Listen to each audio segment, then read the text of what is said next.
Milagro. Se dice de una cosa admirable cuya realidad se parece a lo extraordinario.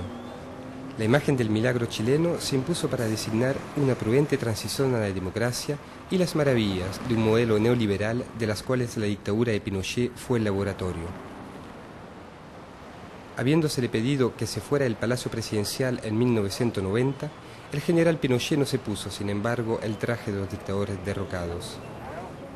Sigue siendo uno de los elementos clave del poder y de orden económico y social instaurado bajo su régimen. Este último ha encontrado, con la llegada de una extraña democracia, una legitimidad inesperada. ¿Qué es, pues, ese modelo chileno? ¿Qué es entonces ese famoso milagro, sino la manifestación bien real de un auténtico liberalismo económico, cuyos amplios beneficios no son captados, sino por una minoría de ricos?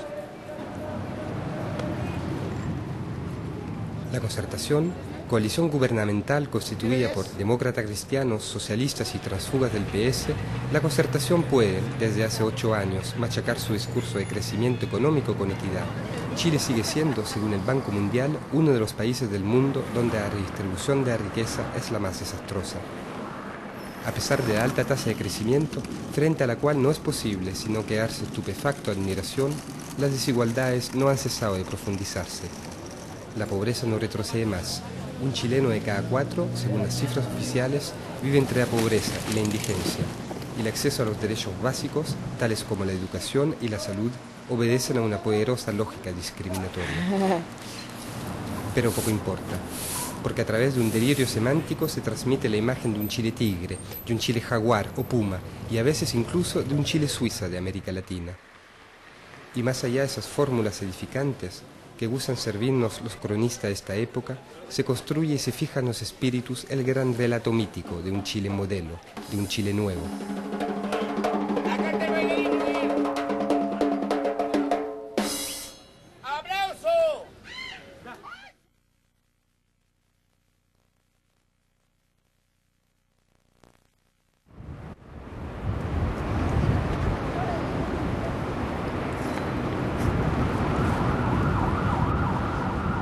El milagro y sus representaciones.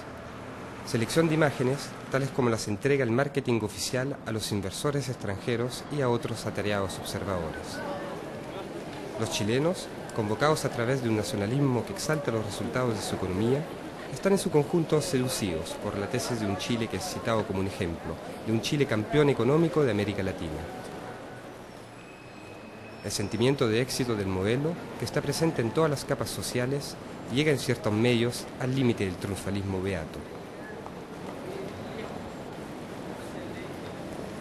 Somos un país fuera de lo común dentro de lo que es Sudamérica.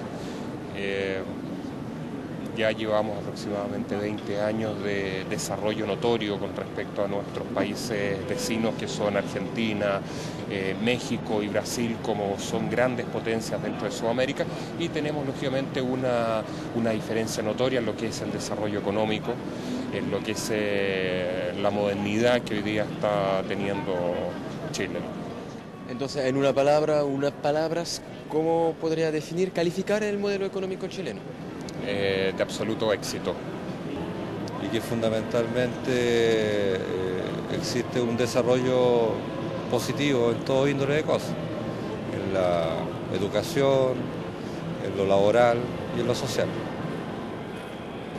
En general Brasil y Argentina, que son los más fuertes dentro de América, y ya los estamos sobrepasando en la parte, digamos, económica, que es lo más importante.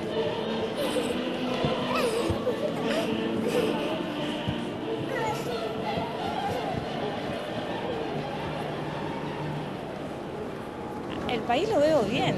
Nuestro país es un país que está surgiendo cada día más. Llámese en las facilidades para nosotros las dueñas de casa, como a nivel de todo tipo, cultural, industrial. Nuestro país es un país que está en avance. La verdad que sí, pienso que nuestro modelo económico está siendo ya desde hace muchos años ejemplo para todos los países de Latinoamérica.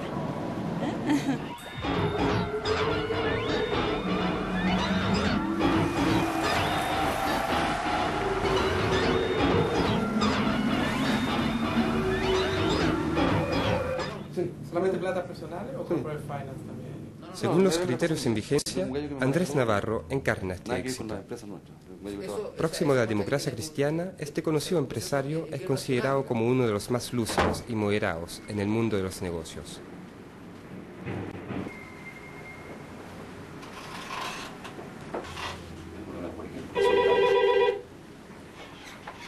¿Aló?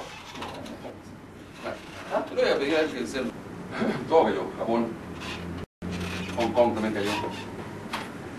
Deseando aprovechar su clarividencia, le hemos sugerido que nos lleve a un lugar que represente de la mejor forma posible lo que es Chile hoy en día. Let's go. ¿En qué ha consistido básicamente el progreso chileno? En trasladar responsabilidades desde el Estado a las personas y a los privados. Un proceso que ha estado basado en consecuencia en reducir la influencia del Estado en la economía, aunque todavía es importante, pero hay una reducción muy sustantiva. Y en segundo lugar, basado en el libre comercio, en abrir las fronteras de este país pequeño. Chile es un mercado muy pequeño. Hemos decidido abrir nuestras fronteras para poder hacer comercio con el resto del mundo. Y tercero, basado en una estrategia de mercado. O sea, yo creo que este proceso comenzó en los últimos años del gobierno militar. De hecho, yo digo, si pudiera tipificarlo, estaba el ministro de Hacienda, que se llamaba Hernán Vigi, que fue un hombre importante, y comenzó este proceso en el año 84, 83. Pero eso era el tiempo del gobierno militar. Luego se legitimó en el año 1990 con el gobierno democrático, y que siguió en este proceso y con mucho más legitimidad social y también más legitimidad internacional. Entonces yo creo que hay que reconocerle méritos también a los que iniciaron el proceso en tiempo del gobierno militar, y mucho mérito a los que le dieron continuidad y legitimidad.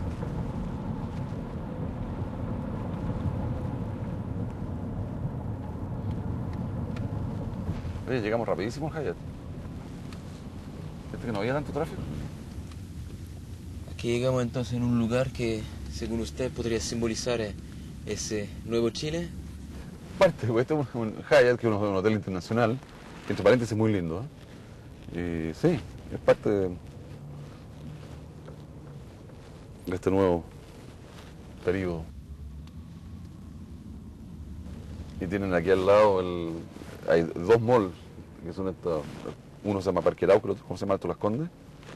¿Conoces?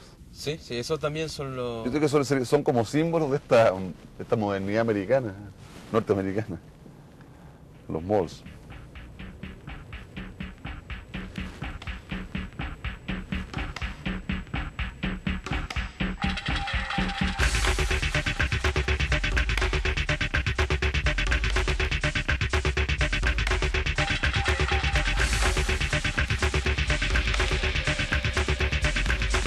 Medios populares, en donde se gana en 2 meses de trabajo la felicidad de pasar una sola noche en el Hyatt, la sensación de éxito del país se vive de manera diferente, pero sin embargo esta sensación es bastante extendida. Ahí también los símbolos traducen con más elocuencia que los discursos la percepción del éxito y del progreso de la nación. Bueno, Julio, ¿por qué has elegido el mall como uno de los símbolos del Chile actual?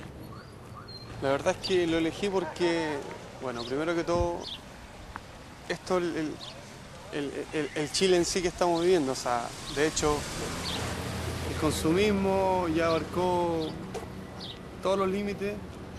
De hecho, tuve un montón de gente acá y en la actualidad este es el Chile. Gente comprando, un montón de cosas, siendo que en realidad antes no lo hacía. Pues. Estamos en un auge grande. Y para mí en sí, este es el Chile. ¿Significa un avance muy importante? Pero no muy importante, sino que sumamente importante para el país. O sea, de hecho, nos estamos tapando de mall, estamos llenando de mall y el consumismo está abarcando todos los límites.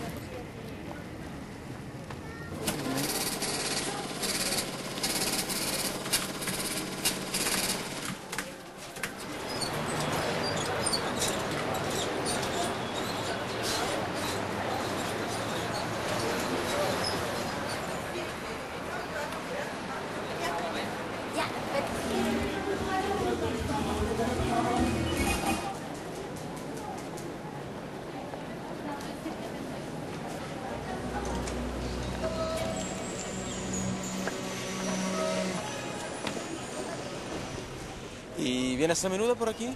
Sí, la verdad que yo soy uno de los consumistas enfermizos, porque me gusta en realidad, soy marquero a mis cosas. ¿Y vienes con tu familia? ¿Vienes solo aquí? No, vengo con mi familia, vengo con mis papás, con mi familia en general. ¿Y aunque no compren? Muchas veces venimos a pasar una tarde, porque a la vez es entretenido estar acá en un mall. Para mí, venir al mall para mí es un relajo. Después de toda la actividad laboral,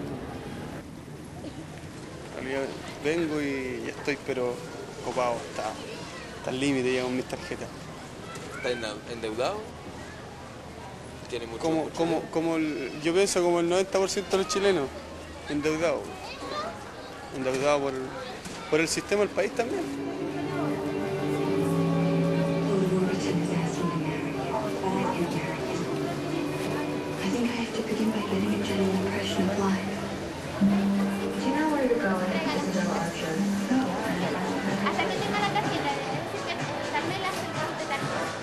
Este ciudadano crediticio, credit card, es en el fondo un ciudadano que ve en el consumo el sentido más básico de su participación y de su integración en la sociedad.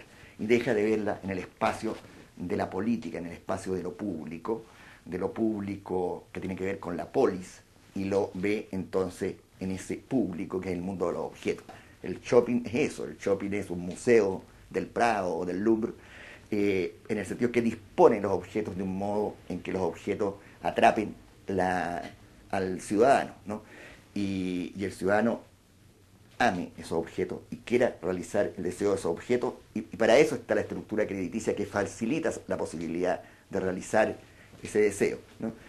Entonces es un ciudadano que en el fondo se vuelca hacia el consumo mucho más que hacia la polis, que hacia la política.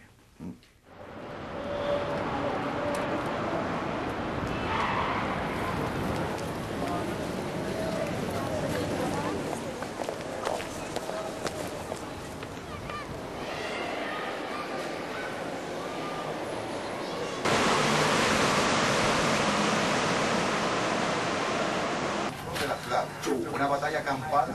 ¿Estás comprometido en organizaciones sociales o algo así? No participo en ninguna actividad. Soy más mi trabajo, mi pareja, mi familia y mi casa. En mi casa somos 6. ¿6? Sí. Mi mami, que es mi abuela, mi tía, que es como mi madre, otra tía, 2 tías más, aparte de la de mi tía mamá y mi primo. Somos 6. ¿Y aquí esa habitación la comparte con...? Mi primo. ¿Todos están metidos en el crédito aquí en Claro, la familia? Sí. No hay de otra forma. No se puede de otra forma. ¿Y así se puede conseguir unos bienes materiales? Sí. La única forma. No hay otra. ¿Cuál es tu sueldo, para tener una idea? Yo gano un poco más del mínimo. ¿De? Del mínimo nacional. ¿Qué es? El mínimo nacional son como 72.000 pesos.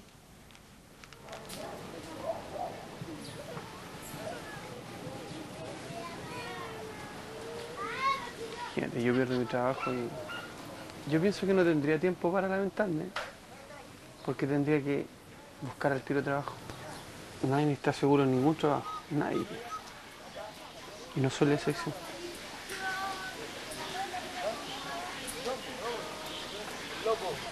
Muchas veces hay que hacerse el tonto, mirar para el lado, cachar la cabeza y decir, bueno, esto no lo he escuchado y punto. Porque si tú hablas mucho, te toman por conflictivo y a la primera, esos son los primeros que se van frustrados. Y como te decía yo antes, la necesidad hace que mucha gente se calle cosas, como son las inquietudes. ¿En tu empresa no hay organizaciones gremiales? No, la verdad que no. Yo diría que el conformismo es la otra cara del consumismo, justamente porque el consumo está facilitado, pero en ciertas condiciones. Está facilitado para el hombre disciplinado, para el hombre que se disciplina en el sistema. Y disciplinarse en el sistema significan dos cosas desde el punto de vista socioeconómico. Significa trabajar y pagar las deudas. Entonces, hay una mezcla de hedonismo y ascetismo. El hedonismo es el impulso a consumir, el ascetismo es aquello que impulsa a pagar y a trabajar para consumir. Entonces, hedonismo y ascetismo circulan, crean una especie de círculo virtuoso en el interior de este sistema. ¿Y eso genera el conformismo? Eso genera el conformismo, porque el disciplinamiento se traduce mentalmente en la aceptación de lo dado, o por lo menos en su no negación.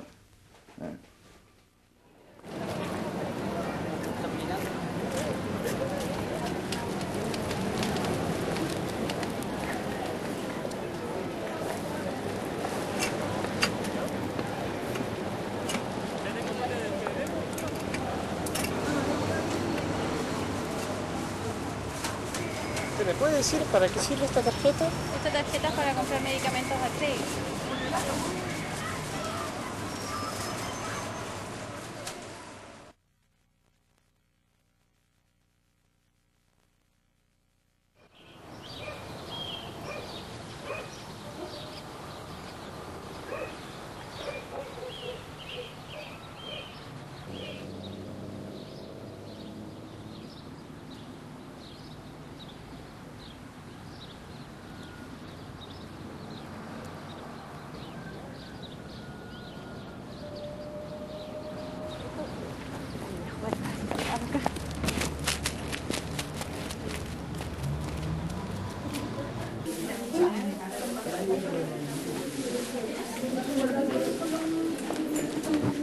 Alemania hicimos un tratado, pero de forma tradicional, la jurisprudencia había aceptado hasta que la ley no destinaba por el ingreso ilegal de armas a capital. Según el máximo tribunal, deben permanecer libres mientras tengan el derecho de apelar. A 7:25 se inició el Es que a veces, por ejemplo, aquí mismo se hace chico toda la sala de espera. Hay días que en este tiempo no es tanto, no ha venido tanta gente, pero hay veces que cuando yo llego a las 7:20 esta fila está afuera. Aquí adentro ya no cae.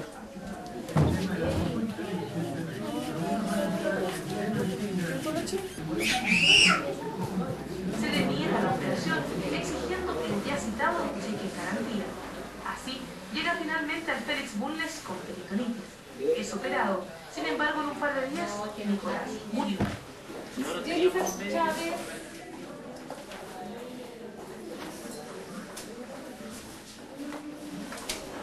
¿Esa posta es una cobertura de toda la población?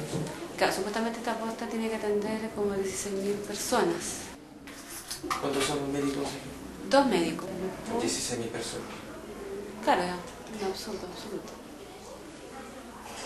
Y por eso hay tanto rechazo y por eso hay muchas cosas que no se están viendo, por ejemplo, salud mental, el programa adolescente no se puede implementar porque no hay lugar ni hay personas para hacerlo.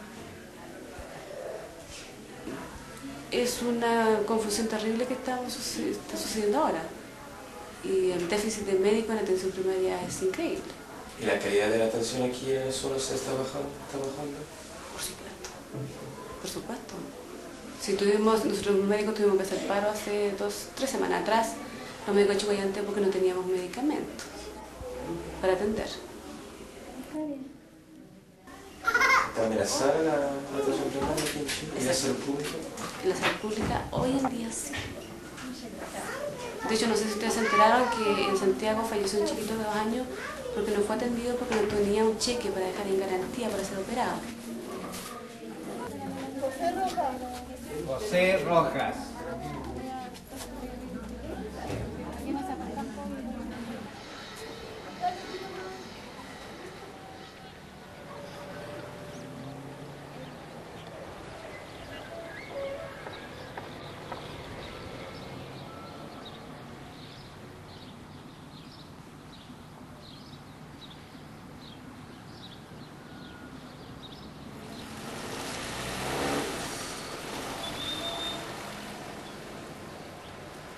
El sistema mixto de salud chileno hace coexistir capitalización individual y régimen de previsión pública. En otras palabras, el nivel de cobertura depende directamente a renta. Sometido a esta lógica, el hospital público es también el teatro de esta discriminación. Bueno, ustedes pueden apreciar ahí un televisor, ¿cierto? Una sala en buenas condiciones, una atención personalizada, un baño, una presentación impecable, lo que debiera ser una salud digna. ¿Cuáles son las condiciones para ingresar en ese tipo de servicio? Solamente tener un poder adquisitivo superior grande. Solamente tener poder económico para poderlo hacer.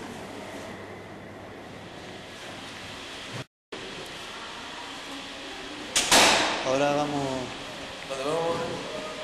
entrando al sector que lo que es la atención común de los beneficiarios del sistema FONASA. La gran mayoría de la población, el 80% de la población a nivel nacional tiene que llegar.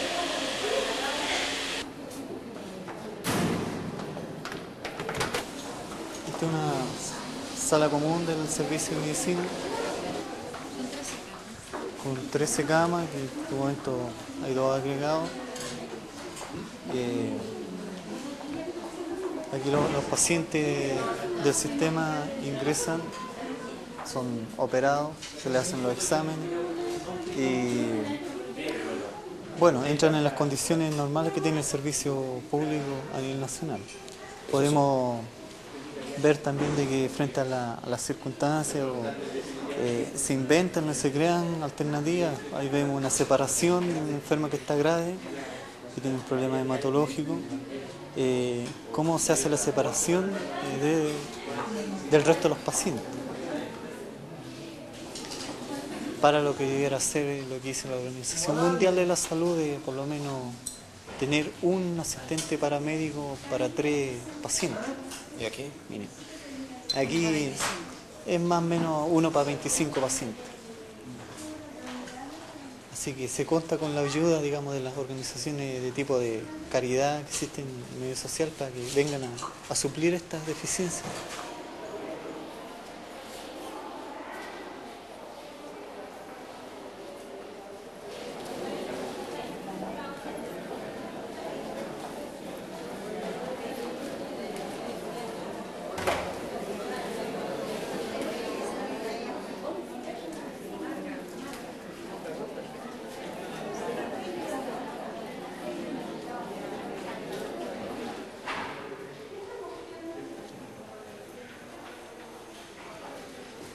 Yo no tengo ninguna duda de que hay mucha gente que le interesaría mucho, ¿no es cierto?, que la salud pública de Chile se atendiese, ¿no es cierto?, en forma privada. Con la filosofía actual, ¿no es cierto?, no es un derecho que sea reconocido como una obligación, por lo menos del Estado, para solucionar, ¿no es cierto?, los problemas de salud. No existe eso, o sea. ¿Y ahora no está realmente asegurada? No, por supuesto, sí. Si la tendencia, ¿no es cierto?, es a disminuir la presencia del Estado en la mayoría de la actividad, y sobre todo yo creo que salud y educación son 2 necesidades de la población en que el Estado no debería ni podría, ¿no es cierto?, desligarse de ello.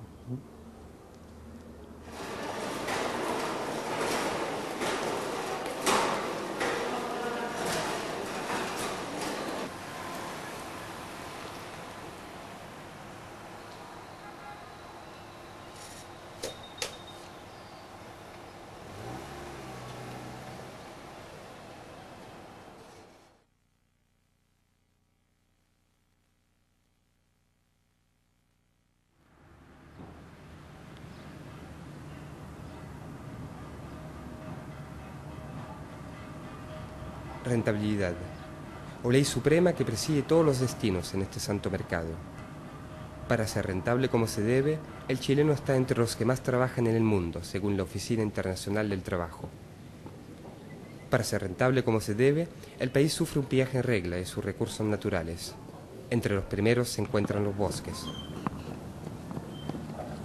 Para ser rentable como se debe, los aeropuertos, las aguas, las autopistas, los puertos van a ser privatizados después de otros servicios públicos como la electricidad y los ferrocarriles.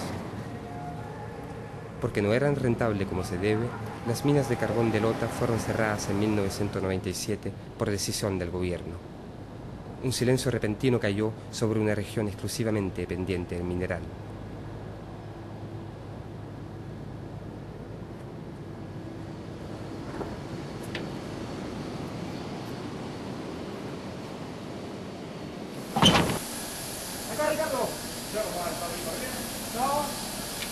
No, si estás acá. Yo bajé el 24 de noviembre del año 59, por primera vez. 90 por cada bajada. 15 para el lado, aquí a la rejilla. Y ahí, el primero tenía que aguantar todo el taco. Cuando venía el suelo para acá. Este es el que manipula toda la jaula. Este es el que sostiene toda la jaula. Solamente ese. Este. Ahí van los cables. Esto se compraba por pieza, esto era en parte de unos equipos. Hoy día todo esto desarmado lo van a vender al kilo. Al kilo, aquí no, esto no vale nada. Como chatarra. Todo se vende así. Pero aquí nadie quiere ver, y nadie quiere oír. Porque ellos no miran el punto de vista del trabajo, la parte social, sino que a ellos lo que les interesa es la rentabilidad. Empresas no rentables se cierran. Así que mientras cumplen el objetivo absolutamente económico, lo demás no tiene ninguna validez. Con el cierre de esta empresa, Lota va a sobrevivir mientras la gente tenga en sus manos su año de indemnización. Pero nosotros nos tememos qué va a ocurrir después que el dinero se le acabe.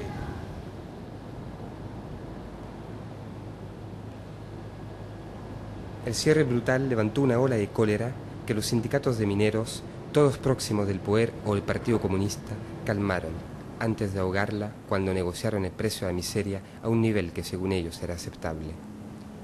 Y los mineros se encontraron solos con un plan de reconversión tan grotesco como humillante.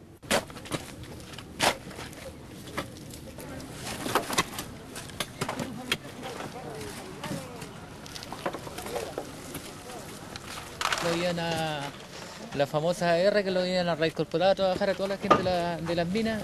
Fue un fracaso total para lo que hicieron. No, la mayoría de la gente que quedó toda sin trabajo. Duraron 1 mes, 2 meses, 3 meses y los cortaron. Porque estos son trabajos que son de 6 meses, después son trabajos temporales, después no sabemos más adelante qué es lo que va a pasar. Porque trabajo en la zona minera todavía no sé por ningún lado que vayan a salir trabajos muy luego.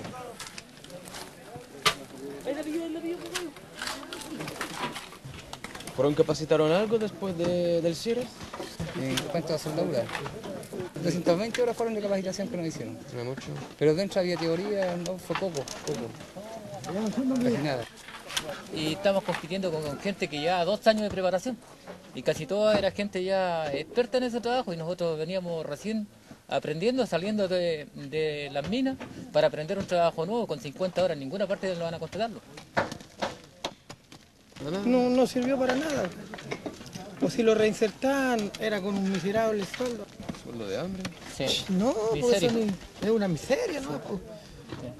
Y así somos los tigres de América. De América. ¿Con qué ropa?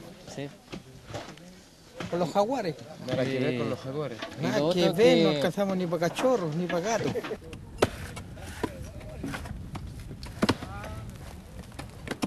La realidad esta que se está viendo aquí, esta es la realidad de todo el país. Con sueldos mínimos, miserables, trabajando peor que, se puede decir, brutamente, ¿no? Peor que hace 20 años atrás. Claro.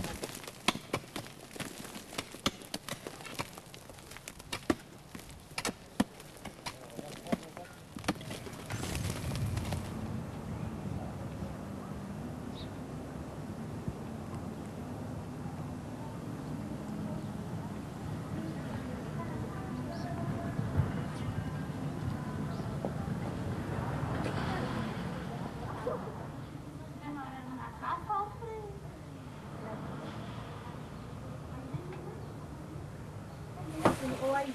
Cuidado, Catita, saca la mano. Ah, no sé. Cati, ven.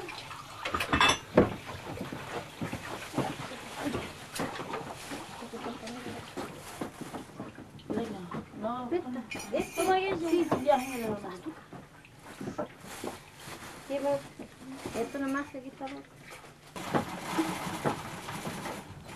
Yo, por ejemplo, no sabía trabajar en la calle, o en el carbón como ella, o tomar una carretilla como la toma ella. No sé, pues yo. Yo sé, esto es lo que me dio mi papá. Esto me lo dejó mi padre, me dejó esto. Esta raquita también me dejó esto. Y ahora me ha servido a harto ahora que estoy sola. Bueno, yo no sabía que, por ejemplo, tomar un chinchorro, no sabía tomar ellos. ¿Pero el carbón que está...? Sí, del mar. Este es el chinchorro que dejamos nosotros. ¿Y cómo...? Toma un poquillo. No sé. No, no, pues tiene todo. Este es el que lo da la platita de los otros. El pan. Pero cuando no hay... Claro. ¿Con cuántos recursos viven al mes? No, lo que se gana en el día nomás. ¿A salir más o menos? Sí, 2.000 pesos, según si anda más, se gana 2.500, pero más no. Tiene para el puro pan y el azúcar y el té nomás. Y sale un poco más, ya uno puede hacer una comida más mejor. Y cuando no hay, ¿de dónde más sacar? Nadie. No. Por ser ella también es sola también. Tiene 3 niños también.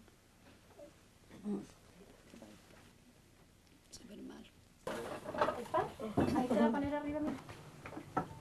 Aquí tú me vas a trabajar, estás trabajando en Santiago, porque aquí no. Sí, pues yo tuve que irme de aquí, pues.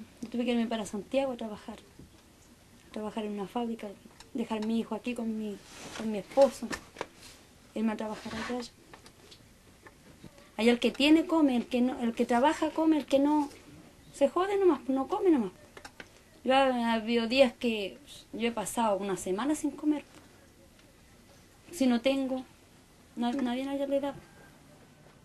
Entonces el que se jodió aquí fue el pobre. Ese fue el que se jodió. El pobre. Siempre. Siempre, y siempre va a ser así. Siempre, el gobierno que sea. O sea, los mató, más bien dicho, los mató, moralmente y psíquicamente y todo los mató. O sea, mató a este pueblo, como quien dice. O sea, aparte, o sea, lo hundieron junto con el carbón. Con las minas cerraron todo. ¿En serio? Sí, pues. Mío.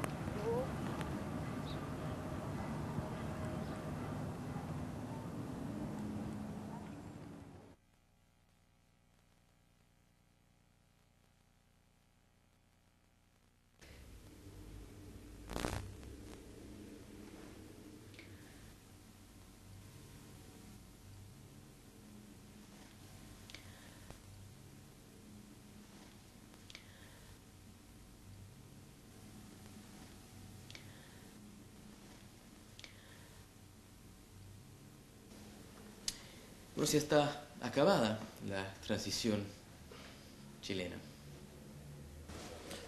Bueno. Hay muchas interpretaciones, pero es difícil decir que se ha concluido el proceso de transición. Estamos en un periodo en que aún tareas de la reformación, del cambio institucional están pendientes. Y eso es un hecho, una realidad, y hay que enfrentarla. Esa realidad, por lo tanto no estamos convencidos que haya terminado la transición. Lo que sí hay que decir, y con eso termino, es que en realidad el proceso democrático se ha ido consolidando, se ha ido desarrollando, el país vive un ambiente democrático real. ¿Ya está acabada la transición en Chile? Yo diría que ni siquiera ha comenzado. Cuando nosotros hablamos de transición, estamos hablando de transición de un sistema autoritario a un sistema democrático. Entonces, el sistema chileno, que descrito en dos palabras, no resiste el menor test de blancura democrática. Senadores designados en un sistema político que es perfectamente bicameral, donde el Senado juega un papel tan importante como la Cámara. Tribunal Constitucional, que puede enmendar las decisiones legales del Parlamento. Sistema binominal, que margina a grupos significativos con 10% del electorado. Bueno, entonces ese es un sistema que ni siquiera cumple con las reglas de una democracia representativa, ¿no? Entonces, la transición no ha comenzado. Lo que aquí tenemos es algo que convencionalmente nombramos como democracia. Pero uno podría decir, usando la figura del transvestismo, el transformismo que yo utilizo en el libro que escribí, si uno le levanta la falda a ese dispositivo político, encuentra que no es mujer, que es hombre, ¿no? Es que no es la democracia, sino una democracia protegida. La situación es la siguiente, hay que entender que la transición chilena fue una transición en el fondo pactada. Chile pudo haber llegado a una situación de desastre total por la situación de confrontación que estábamos viviendo al final de la dictadura del general Pinochet. Y lo que hicimos en el fondo fue buscar una salida democrática que significó establecer ciertos parámetros en la transición. Uno de ellos es la Constitución que hoy día está vigente en Chile. No existe forma de cambiar la Constitución vigente si no es a través de los métodos que establece la propia Constitución. Y no estamos dispuestos, no estamos disponibles para introducir alteraciones en el régimen democrático chileno, porque la Concertación asumió esa responsabilidad en el año 1989, cuando, como dice Del Canto, tuvimos que aceptar las reglas de esta Constitución. A consecuencia de eso, es que hoy día Pinochet estaba instalado en el Parlamento. Ellos lo sabían perfectamente. Cuando negociaron la salida de Pinochet, ellos sabían que iba a ser senador vitalicio. Y hoy día le están pidiendo voto al pueblo para que no lo sean. Eso es una gran falsedad. Ellos son responsables de eso. Vamos a producir los cambios que queremos hacerlo y que vamos a persistir en la necesidad de hacer esos cambios en la medida que tengamos esa legitimidad que nos va a otorgar el país y la legalidad que significa no alterar y no convulsionar al país, ponerlo en un desastre o catástrofe jurídica o constitucional. Cuando se dice hay que hacer las cosas en la medida de lo posible, se está diciendo exactamente lo que se puede hacer en política en Chile. Porque se puede hacer solo lo que es posible en consenso con la derecha política, porque hay un veto de minoría generado por los senadores designados y la derecha que maneja el sistema político. Entonces hay una concertación que siempre le faltan fuerzas para poder imponer legalmente sus decisiones, sus voluntades. Entonces las voluntades se transforman en retórica. Querer cambiar el sistema político sin tener el voto de la derecha es igual que nada. Es decir que se quiere cambiar. Es una voluntad de palabra. Porque ellos nos prometieron que aquí iba a haber democracia, que aquí iba a haber justicia social. Durante 2 años, al luchar contra la dictadura, ellos nos dijeron y nos prometieron que Chile iba a cambiar. Que lo que hizo Salvador Allende no iba a quedar en el olvido, que iba a profundizar más la democracia, que íbamos a avanzar más en cambios sociales. Y para lograr eso, nos dijeron, hay que salir a la calle. Para lograr eso, nos dijeron, tenemos que organizarnos. Y hoy día ellos nos dicen, no hay que organizarse, ya no hay que seguir luchando, eran sueños. Obviamente fuimos traicionados por esta gente. Nuestro anhelo, nuestra esperanza, los compañeros, mucha gente, obviamente fueron traicionados. Por supuesto, y en esto quiero ser sincero con usted, uno no tiene la satisfacción plena. Yo muchas veces me pregunto, honestamente, a mí mismo, si era lo que yo esperaba después de luchar tantos años por terminar con la dictadura. Y mi respuesta es una respuesta que yo quisiera graficar de la siguiente manera. Lo que uno puede esperar en el mundo moderno es tener países donde la atmósfera democrática permita efectivamente el cambio de una manera creciente. Lo que no estamos dispuestos a hacer, que en aras de cambio de un modelo económico que efectivamente distancia en términos de concentración de la riqueza a los ricos de los pobres, introducir quiebres en la estructura democrática del país. Eso no lo vamos a hacer. Entonces nada se puede cambiar porque no hay alternativa, se dice. Entonces, ¿qué es lo que se está haciendo? Naturalizar el orden socioeconómico que Pinochet construyó y declararlo bueno. Eso es lo que se ha hecho. La transición chilena es así. Esto que se llama transición, que se ha generado un consenso comunicativo en llamar transición, es así. O sea, es una forma de Estado donde lo que vale verdaderamente, y por eso se pagan todos estos costos, es la reproducción del sistema socioeconómico neoliberal, ¿no? Y es en eso lo que está de acuerdo una parte importante de la concertación, y por eso que no tiene voluntad política para ir en el terreno de los cambios institucionales más allá.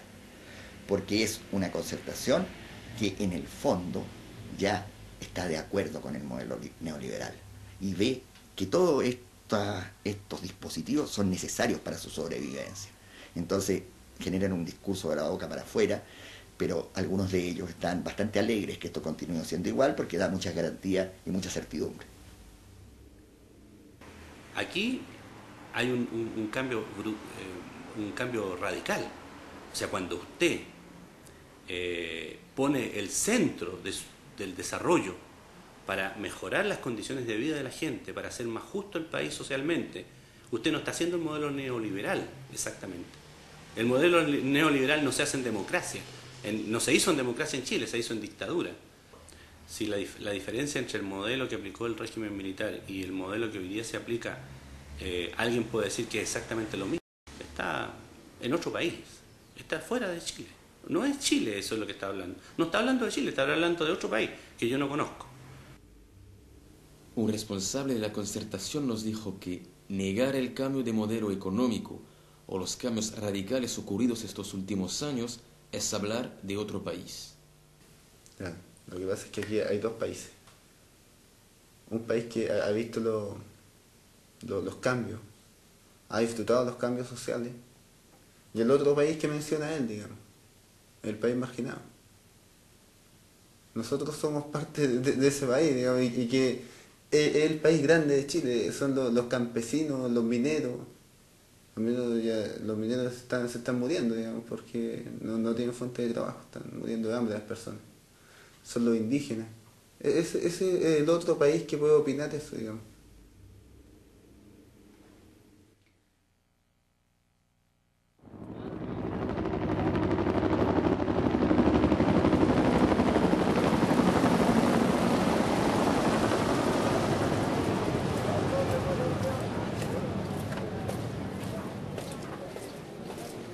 He aquí la gran obra de concertación. Haber realizado la transformación de un dictador responsable de aplastamiento de un pueblo y de una esperanza en un honesto patriarca frente a la cual la servil clase política continúa inclinándose. Durante el último año a la cabeza de las Fuerzas Armadas, Pinochet recorrió el país y el continente para cosechar honores y kilos de medallas, en lo que ni siquiera era una interminable despedida. Con más de 82 años, el viejo tirano se sacó el uniforme de general para ponerse el traje de senador vitalicio.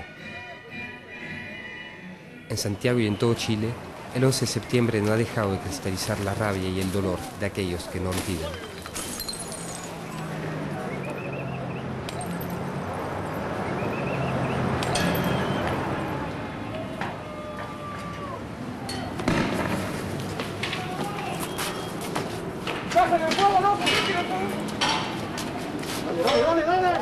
Bueno, en este tiempo nosotros conmemoramos el 11 de septiembre, la matanza de todo un pueblo.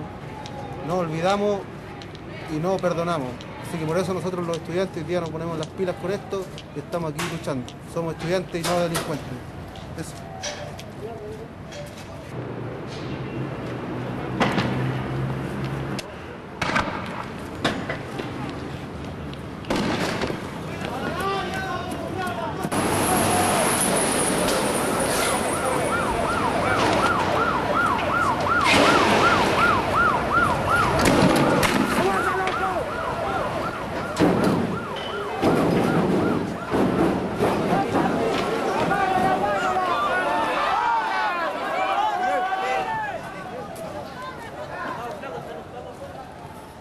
Están entrando por allá. Aquí, ¿a mí me estáis siguiendo? Sí, la está grabando. ¿Me puede decir sus impresiones sobre lo que está ocurriendo? Bueno, que como siempre, este es el día de la violencia y la violencia engendrada por el poder. el poder económico, el gobierno y con sus representantes, ¿ya? En que somos pocos los que tenemos las manos limpias de decir no votamos por ellos, no votamos por ninguno. Y por esa agua lo andan ¿ya? pegando, flaco. Y por eso, por lo que todos creyeron, que iba a ganar la gente, que iba a venir la alegría, me muero de la risa de eso. Eso es todo.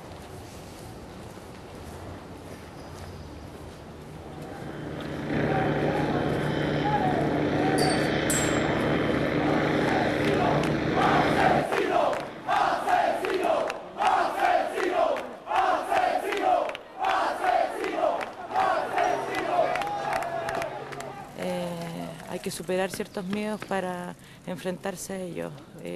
Y dentro de eso tenemos que haber diferentes frentes, aquellos que les enfrenten de forma más fuerte y otros que estemos con las manos más limpias o con las manos más sucias, como en este caso.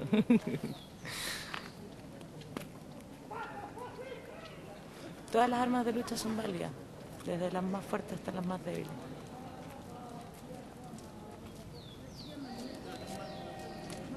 A lo mejor así se recuperan muchas de las cosas que se crearon hace muchos años atrás en este país y que están sumamente olvidadas, absolutamente olvidadas. A lo mejor olvidadas en todo el mundo.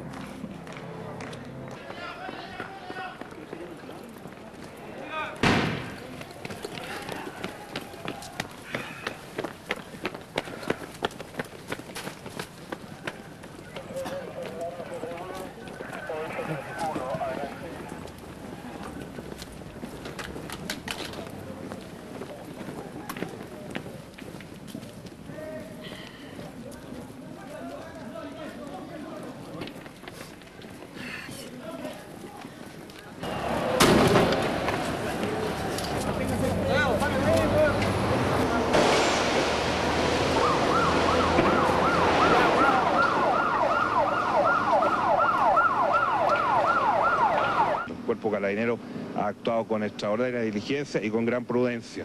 En otras partes del mundo hemos visto cuando tiran bombas molotov a la policía cómo reaccionan. Aquí con mucha mesura y con mucha tranquilidad. Por eso mi respaldo completo al Cuerpo Carabinero de Chile, que una vez más ha actuado con mucha mesura.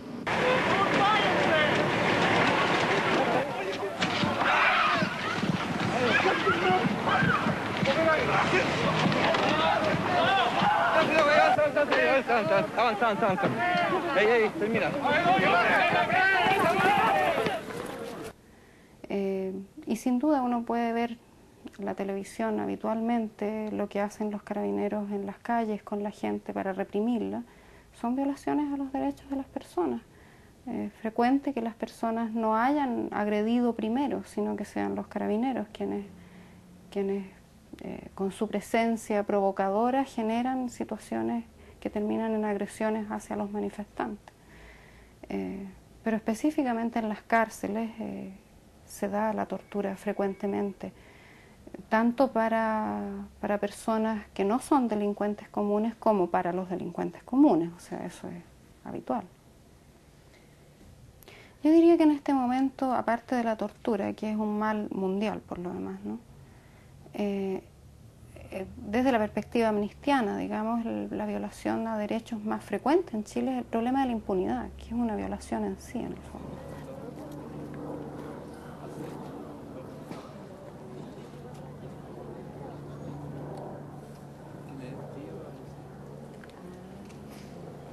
Es decir, las investigaciones que se están llevando a cabo en nuestro propio país creo que dejan mucho que desear.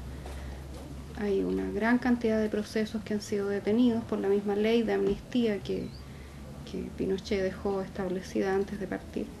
Eso ha impedido evidentemente una serie de procesos. Creo además que los gobiernos de la Concertación han sido muy cautos, tal vez excesivamente cautos en indagar en las verdades, en realmente someter a la justicia a aquellas personas que cometieron los crímenes o las violaciones a los derechos humanos.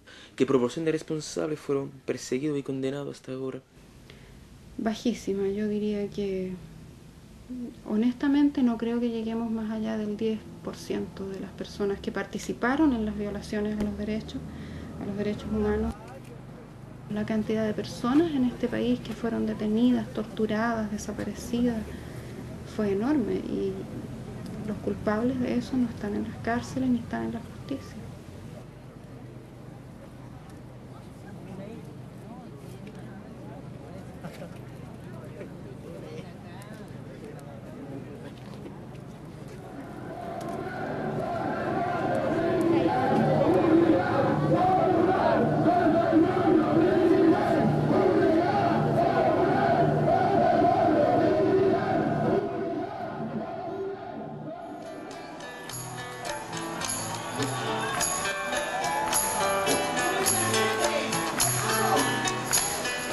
Seguiremos adelante, como junto a ti seguimos, y con Fidel te decimos, hasta siempre comandante, aquí se queda la clara. Gran misa de canonización en presencia de 75.000 personas con ocasión de los 30 años de la muerte de Ernesto Guevara. Ahí fue celebrado con énfasis un Che domesticado y místico, ese Che inofensivo y consensual cuyo mensaje es vaciado de todo contenido revolucionario en Chile como en otras partes.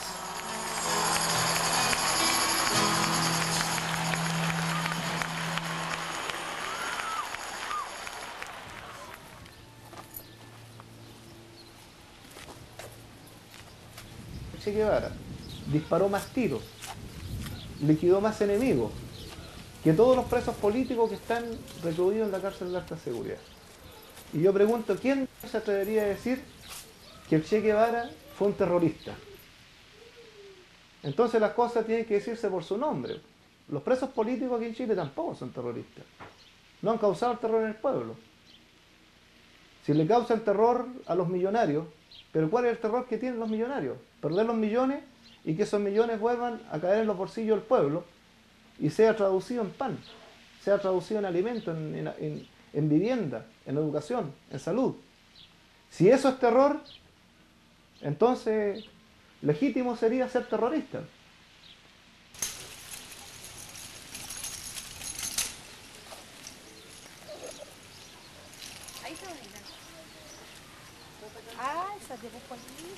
Yo estuve detenido en el año, caí el 30 de mayo del año 91, acusado por montar escuela de guerrilla.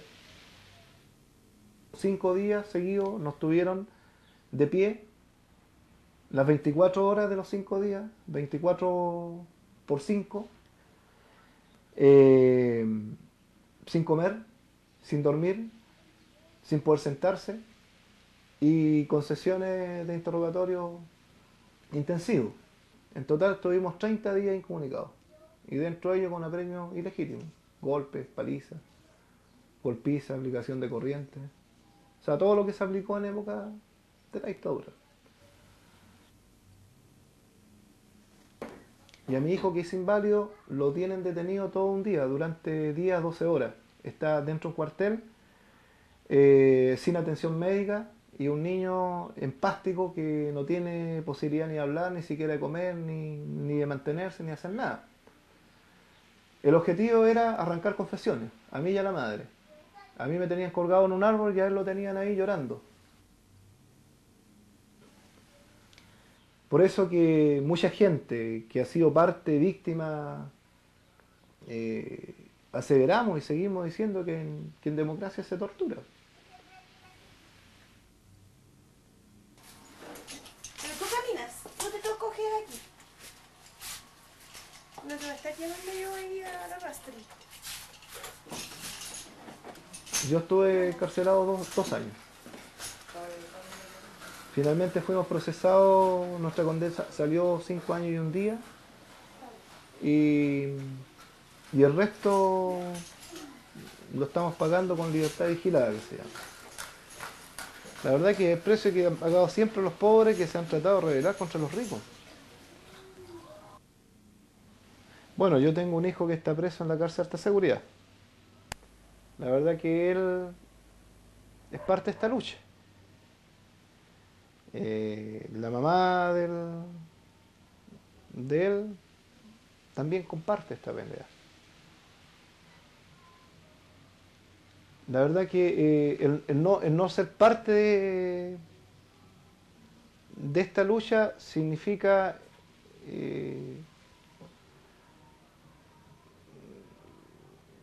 aceptar ser vencido.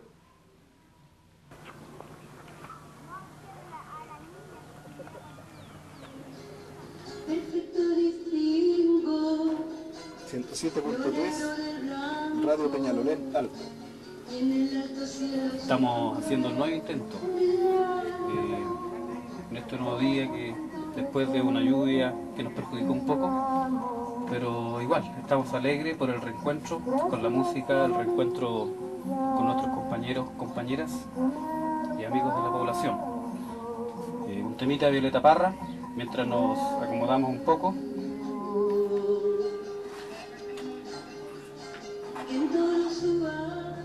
Y como decía delante, pido a los pobladores que están escuchando que nos vayamos juntando, nos vayamos uniendo a través de las organizaciones naturales que existen en el sector y exijamos lo que hoy día nos aquejó. Exijamos solución a eso, solución real. Porque tampoco una colchoneta ni una frazada no va a solucionar el problema. Es una cuestión momentánea. Porque mañana llueve de nuevo y vamos a tener el mismo problema. Por lo tanto, hoy día necesitamos y exigimos una solución concreta y real, que es un drenaje de las aguas lluvias. No comparte, o sea, no rescata el sentimiento del poblador. Claro. No tiene entrevista directa. Hacer radio desde abajo, por lo Hoy la radio popular es eso justamente, claro, recoger sí, todo el sentido del pueblo, recoger las inquietudes, recoger las necesidades y darlas a conocer, dar a conocer realidades de la gente. Que le llevan los soldados, que amarrado a la montura, la tropa le aleja de su general. Solo sé que el viento va jugueteando en sus cabezas. La radio es parte de lo que son los elementos de las comunicaciones desde una perspectiva estratégica de levantar expresiones de contrapoder. Es decir, como nosotros tenemos claramente definido que nosotros no nos vamos a insertar en el sistema para tomar el sistema por dentro y plantear reformar el Estado, porque creemos que no es posible hacer la reforma a los Estados, ¿ya? Nos planteamos desde fuera, ¿ya? Pero desde fuera no en términos contemplativos, sino desde fuera para atacar al Estado, para arrinconar al Estado, para levantar expresiones de contrapoder. Y bueno, tú también tuviste que adaptarse y adaptar la forma de luchar, ¿no es cierto? Claro. La verdad que nosotros provenimos, digamos, de una izquierda revolucionaria que en algún momento de la coyuntura política, coyuntura histórica, mejor dicho, llegamos a tomar las armas. Y producto de eso que muchos tuvimos que pagar con cárcel. Y pagar con cárcel en tiempo de democracia. Pero la estrategia de la lucha armada no es una panacea, no es una estrategia en sí mismo, sino se resuelve el problema del poder. Porque no sacamos nada con tomar las armas para que un partido tome el poder y comience a hacer una dictadura de carácter estalinista. ¿Ya? Si nos planteamos nosotros que el poder debe radicar en las amplias masas populares, primero tenemos que entrar a convencer a esas masas populares y que requieran y recurran a los caminos que ellos crean que son los más correctos. Si por un momento pasa el camino legal, perfecto. Si algún momento ese camino legal tiene que reversarse, ¿cierto? Y tiene que tomarse otros caminos, como los caminos de autodefensa, ¿ya? Armada o no armada, también será lo que determine el tiempo y lo que determine la gente misma.